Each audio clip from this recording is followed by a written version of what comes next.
Well, good morning and welcome back to the greenhouse on this rather chilly and yet bright day up here in Moray. Now, these are bright, mine, aren't they? These are lovely. Now, we're not going to be playing in the greenhouse today. I'm actually going to be playing outside in the garden, because what I wanted to look at today is how I could create a very simple wildlife habitat. Now, I know I've got a pile of rubbish in the corner, and I quite often refer to that as my wildlife area in the garden. But today I thought about actually creating a little pond. I thought I could use a bit of an old barrel, a few old stones and whatever else I've got lying around the place to build a little wildlife habitat that will hopefully attract into it frogs or toads. I might get a couple of dragonflies. I have seen them flying around here. I'll get bees, I'll get wasps, I might get a few birds, and who knows, I might even see that little red squirrel come down and have a bit of a drink. Now, I haven't got very much of a garden here. I've got a very little garden, so I'm having to squeeze it into a little corner where it gets a bit of sunlight in the morning and it gets a bit in the afternoon, but a bit in between there's not a lot of sunlight hits it. So I thought, in order to keep the water fresh and alive, I'd put a little pump in it and I'd use a solar one, because that way, oh look, I'm talking too much.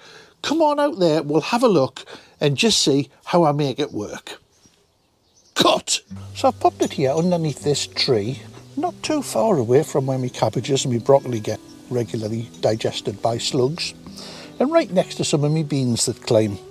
And I wondered if we could knock up a pond from pretty much what I've got here.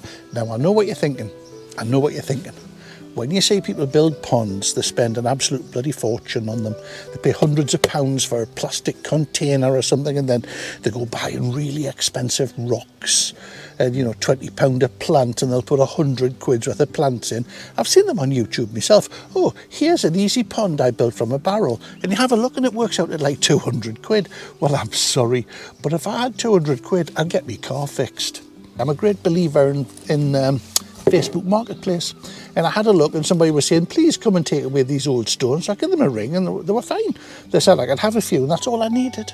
I've got some breeze blocks, but I didn't want to go putting breeze blocks in here because they're made from cement, and I thought stone might be a little bit better.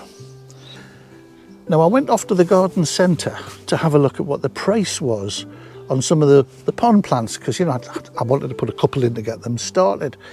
I was shocked by how much they wanted for them. Some little plants are like £6, £7, £8. Some were more, 12, 15 and £20. But I did find something in the cheapo corner, so I bought a couple of plants to get me started. When I had a look around my own garden, I also found that I've got some irises.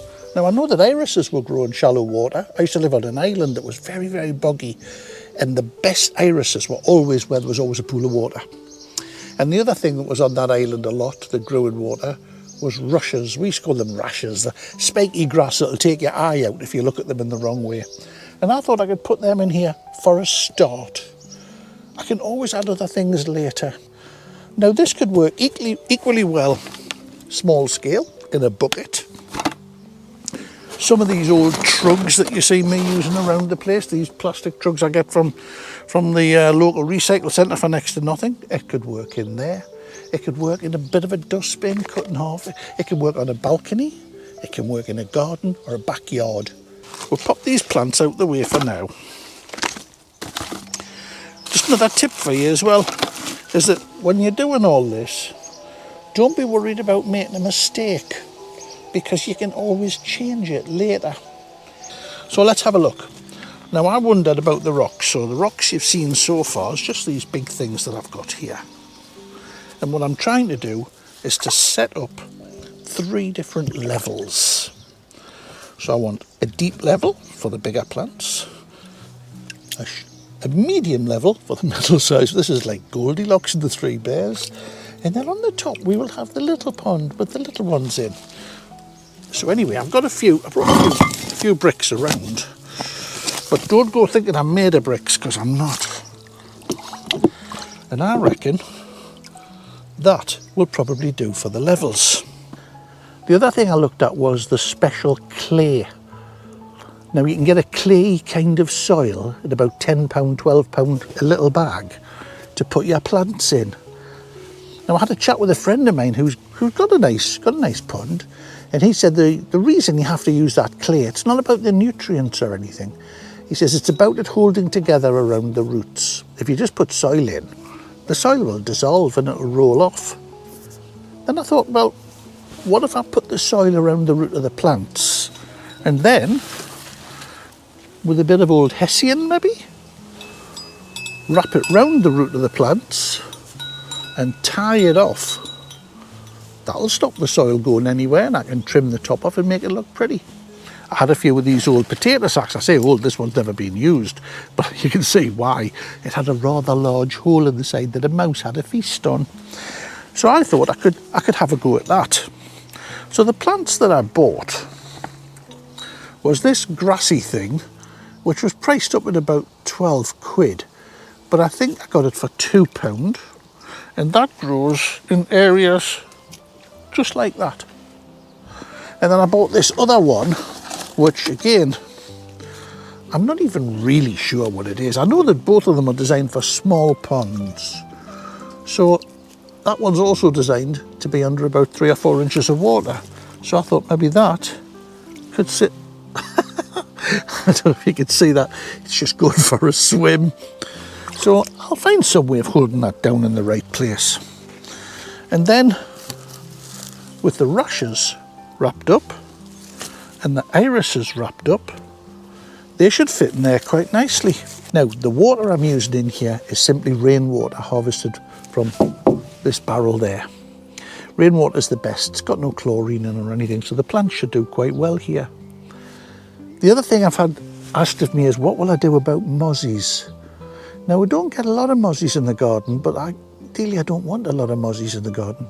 It was Chris from Middlesbrough who said, if you've got a pond, put a bit of copper pipe into it and it keeps the mozzies away. So we'll try that, and I'll keep my eye on it and see what happens.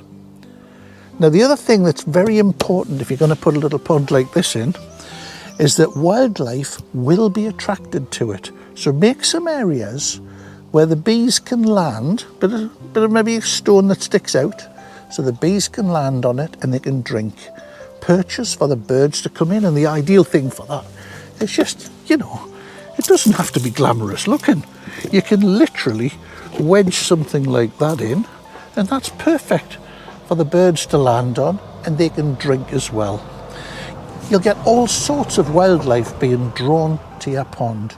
Birds, we've mentioned, you'll also get frogs, and hopefully you'll get what I'm after, which is a toad.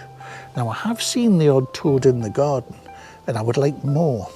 So I'm hoping if I build up the soil level behind the barrel, so it's easy for the wildlife to get up and get in, and if I have steps so they don't drown in there and they can get out, I'm hoping that very quickly this will become a flourishing wildlife area.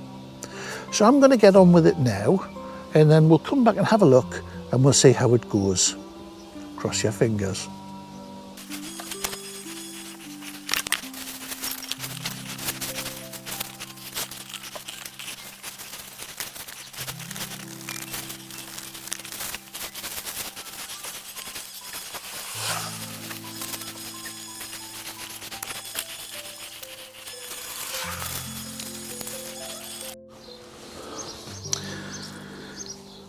Now, I've given these a good soaking. As you can see, the water's dropping off them. And at the moment, I'm just putting them in to play around with space. And we'll pop that one here. And we'll pop this one in a slightly deeper area, just next to it, here. Now, I'm going to wedge this stick underneath it as one of the landing platforms for going in and out. Maybe another one there, look. Remember, you don't have to mess around to try and make this the perfect piece of artwork. Nature will do that itself. These things will grow and will spread out beautifully. Now, one of the things I've noticed here is, apart from the fact I haven't built the hill at the back yet, is that there's nowhere really for bees to go. You might get a few on here, but I think if I get a bit of stone and pop it in there, that'll give more chance for bees to come down and just land in here and get on with it.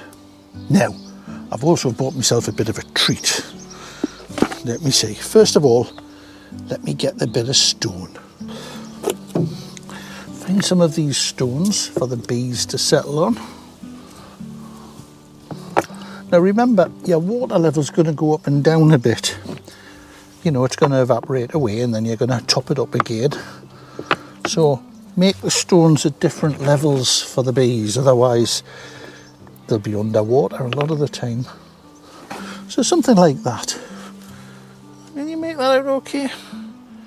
The bees can land on here, get a drink and then off they go. I've bought a solar powered pump. Now this was new, and you know what I'm like for buying new stuff, I hate it, but it was cheap. It was about £5. Now I've purposely getting one where the solar panel is on the end of a cable further away. The reason I've done that is that the sun sometimes leaves this shaded and I want this thing running as much as possible. So I think what we'll do is, I'll squidgy down again. But I figure if I just put this maybe on one of the shallow bits and weight it down and then have the panel way out in the sunshine over there. Oh, you know what? I can feel it vibrate in my hand. Lucky me. There we go. All it needs to do is to keep that water moving so it doesn't go stagnant. Now you do get, well, before you throw them away and lose them, you do get little bits that allow you to join together to make different tops on them. You have a single squirty bit or you have a multi-squirty bit. And what I'm going for is the simplest squirty bit. Now there you go. Alright, it's still a bit rough. I've still got to tidy the wires up and find the final places for things. But it's in. And when the sun shines, the little pump does actually blow. You know, I didn't like that spray very much.